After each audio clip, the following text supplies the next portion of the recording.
नमस्कार, मैं श्यामगिरी। आप देख रहे हैं टीएफडी इंडिया लाइव। टीएफडी इंडिया लाइव में आप सभी दर्शकों का स्वागत है। बिहार के अंदर सम्राट चौधरी ने आखिरकार नीतीश कुमार के यानी कि जेडीयू के 85 एमएलए के दम पर और नीतीश कुमार के आशीर्वाद से बहुमत साबित कर लिया है। पूछिए मत, बहुत बड़ी तीर मारी है सम्राट चौधरी ने बहुमत साबित करके। लेकिन नीतीश ने कोई तीर मारी क्या, सवाल यह है। क्योंकि विजय चौधरी जो डिप्टी सीएम है नीतीश कुमार की पार्टी के कोटे से, उन्होंने तेजस्वी यादव के एक बयान पर जो पार्लियामेंट विधानसभा के अंदर ही तेजस्वी यादव ने संबोधन में बोला, उसके जवाब में विजय चौधरी ने कहा कि आपको मलाल इस बात की है कि आपको मौका नहीं मिला। तो तेजस्वी यादव ने कहा क्या था? तेजस्वी यादव ने कहा कि खजाना खाली है और कम से कम अब तेजस्वी यादव के ऊपर कोई यह आरोप तो नहीं लगाएगा परिवारवाद का। अब सम्राट चौधरी भी, उनके पिता भी नेता थे, मंत्री थे और सम्राट चौधरी भी सीएम बन गए, तो अब तो परिवारवाद का मुद्दा खत्म हो गया। इसी के जवाब में विजय चौधरी ने कहा, लेकिन तेजस्वी यादव ने एक बहुत अहम बिहार का सवाल खड़ा किया। तेजस्वी यादव ने यह कहा कि खजाना तो खाली है, सरकार कैसे चलेगी? वेतन है नहीं, पेंशन है नहीं देने को, कर्मचारियों के 2 महीना से पेमेंट, सैलरी मिली नहीं, तनख्वाह, तो विकास कहां से होगा? पहले वेतन और पेंशन देंगे या पहले विकास करेंगे? 4.06 लाख करोड़ रुपए के कर्ज में बिहार और 12,000 करोड़ रुपया आरबीआई से डिमांड है कि 12,000 करोड़ रुपया दीजिए, हमें थोड़ा सा और चेहरा चमकाना है, बिहार को विकास के राह पर ले जाना है, तनख्वाह देना है, पेंशन देना है, नहीं तो लोग हमारे दरवाजे पे पहुंच जाएंगे। लेकिन बिहार के लोग कुछ कह नहीं सकते इसके बदले। क्यों? कि उन्होंने अपने वोट की कीमत 10,000 रुपया लगाई थी 5 सालों के लिए। 10,000 रुपया 1 करोड़ 22 लाख लोगों ने, 1 करोड़ 22 लाख परिवार के मुखिया ने 10,000 रुपया लिए हैं, तब जाकर के वोट दिए थे। तो सरकार उन्हें दे या न दे, क्या फर्क पड़ता है? और क्यों दे सरकार? वह मांग नहीं सकते और इनके पास है नहीं देने के लिए। जो था चुनाव में खर्च कर दिए, खजाना खाली। अब ऐसे में आखिरकार कुल मिलाकर के अगर कहा जाए तो सम्राट चौधरी ने अपनी कुर्सी पक्की कर ली, कम से कम 6 महीने के लिए तो कर ली। अब जो भी संकटें आएंगी सम्राट चौधरी को, वह 6 महीने के बाद, क्योंकि एक बार बहुमत साबित कर लिए तो 6 महीने के पहले वह अविश्वास प्रस्ताव भी नहीं कोई ला सकता।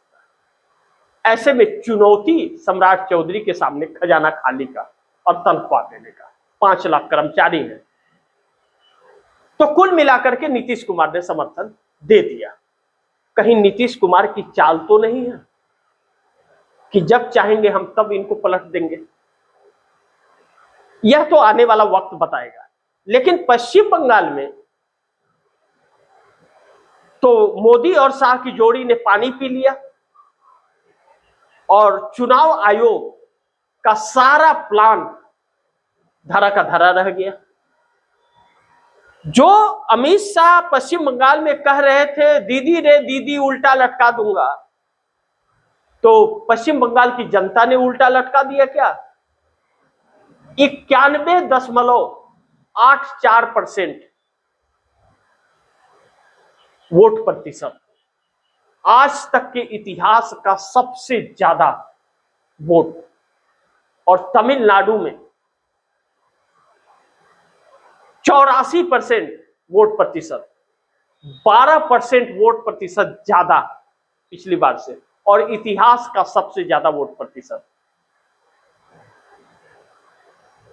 यह भारतीय जनता पार्टी का सुपड़ा साफ तो नहीं करने जा रहा है, लेकिन पश्चिम बंगाल में जनता का आक्रोश जैसे दिखा कि शुभेंदु सरकार को जिस तरह से वोटरों ने दौड़ा दौड़ा कर भूसा से पीटा, उससे लगता है कि भारतीय जनता पार्टी के खिलाफ आक्रोश था।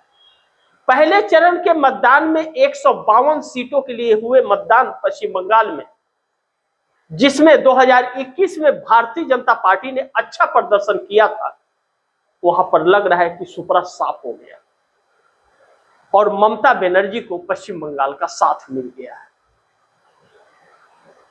इसमें दो तरह से देखा जा रहा है।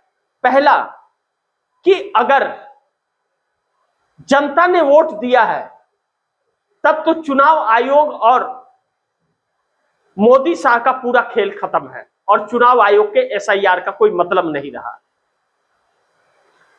और दूसरा, अगर चुनाव आयोग ने वोट प्रतिशत शुरू से ही भारतीय जनता पार्टी के लिए मैनेज कर दिया है बढ़ा करके, तो इतना वोट बढ़ गया है कि भारतीय जनता पार्टी को हरा पाना मुश्किल है। यह दो चीजें रही। लेकिन दूसरे चरण के मतदान में जो बड़ी महत्वपूर्ण है कि 142 सीटों पर होना है, 294 विधानसभा की सीटों में 152 पर हो गया और 142 पर होना है। वह टीएमसी का गढ़ कहा जाता है। 2021 में भारतीय जनता पार्टी ने मात्र 21 सीटें वहां लेकर के, 18 सीटें, माफ कीजिएगा, 18 सीटें लेकर के आई थी। तो फिर वहां तो पूरी तरह से साफ हो जाएगी भाजपा। इसका मतलब कि तृणमूल कांग्रेस यानी कि टीएमसी ममता बनर्जी की 200 के पार जाती हुई नजर आ रही है। इस बार 27 लाख वोटरों को पहले चरण के मतदान में वोट डालने से वंचित कर दिया गया। 90 लाख वोटरों का नाम कट गए। 27 लाख वह हैं जिन्हें संदिग्ध बताया गया, जिनको नोटिस जारी हुआ, लेकिन न्यायपालिका ने उन्हें न्याय नहीं दिया, वोट डालने से वंचित कर दिया कि वह इस बार वोट नहीं डाल सकते। लेकिन जजमेंट में नहीं लिखा कि इस बार नहीं डाल सकते, अगली बार डाल सकते, ऐसा नहीं कहा। ऐसे में एक संदेश जो यह है, यह भारतीय जनता पार्टी को बड़ी संकट भरा हो सकता है। पश्चिम बंगाल में टीएमसी अगर चुनाव जीत गई और तमिलनाडु में डीएमके, तो इंडिया गठबंधन की बहुत बड़ी एक जीत होगी। और यह जीत आने वाले वक्त में 2027 में 5 राज्यों में हो रहे चुनाव में बहुत प्रभाव डालेगी और चुनाव आयोग का कोई मतलब नहीं रहेगा और नरेंद्र मोदी की तानाशाहियां द हो जाएगी। पश्चिम बंगाल और तमिलनाडु की हार उत्तर प्रदेश में सुपड़ा साफ कर देगी भारतीय जनता पार्टी की। इस बात से हम इनकार नहीं कर सकते। ऐसे में तमिलनाडु के अंदर भी 12% का वोट प्रतिशत जो उछाल मारा है, वह भी बहुत डरा रहा है भारतीय जनता पार्टी गठबंधन की एआईएडीएमके को। केरल के अंदर कांग्रेस की एक लहर देखने को मिली। केरल के अंदर भारतीय जनता पार्टी का वजूद नहीं था, न तो तमिलनाडु में था। लेकिन केरल में लेफ्ट की सरकार को फिर से रिपीट करने के लिए नरेंद्र मोदी ने अंदर खाने मदद की थी। यह सब कुछ 4 मई को जब परिणाम आएंगे तब पता चलेगा कि क्या रिजल्ट आता है। अभी कुछ कहना जल्दबाजी होगा, लेकिन इस बात से इंकार नहीं किया जा सकता कि मोदी और शाह की उल्टी गिनती शुरू हो गई है। इससे नीतीश कुमार के ऊपर 4 मई को जब रिजल्ट आएगा तो क्या असर पड़ेगा, जब परिवर्तन अगर होता है तो, यह मैं नहीं जानता, क्योंकि नीतीश कुमार के बारे में कुछ भी कहना सही नहीं है। लेकिन चंद्रबाबू नायडू को असर काफी पड़ेगा, क्योंकि चंद्रबाबू नायडू अकेले के दम पर सत्ता में वह आते हैं। इस बार भी 2/3 बहुमत से है। भारतीय जनता पार्टी के समर्थन की जरूरत उन्हें नहीं पड़ती, बल्कि चंद्रबाबू नायडू के समर्थन की जरूरत मोदी सरकार को है।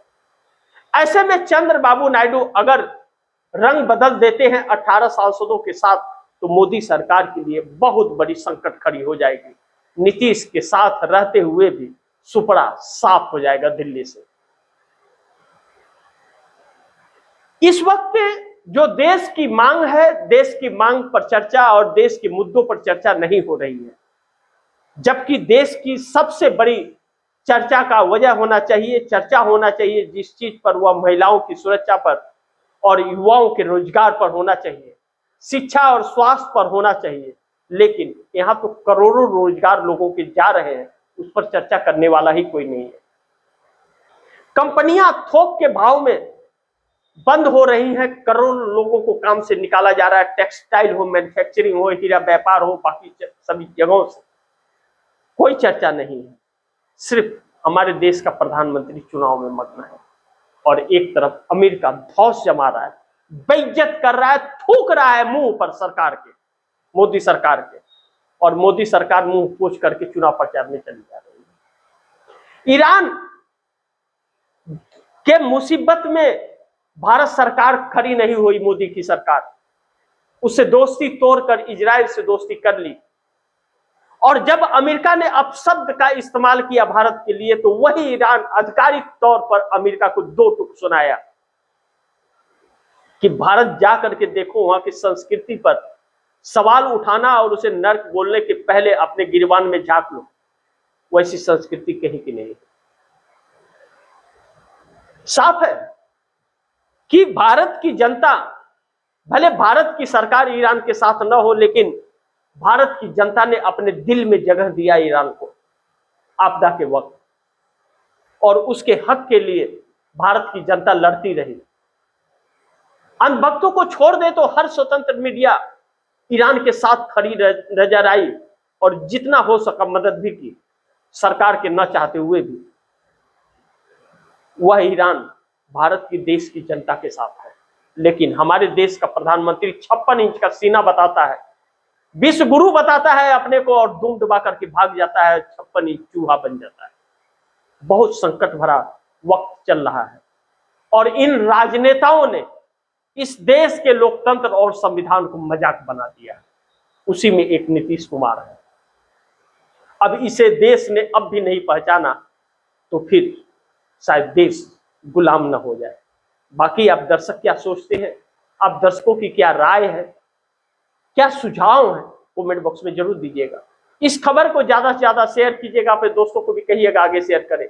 और आपने टीएफडी इंडिया लाइव को अगर सब्सक्राइब नहीं किया तो सब्सक्राइब कर लीजिएगा, अपने दोस्तों को भी कहिएगा सब्सक्राइब करें।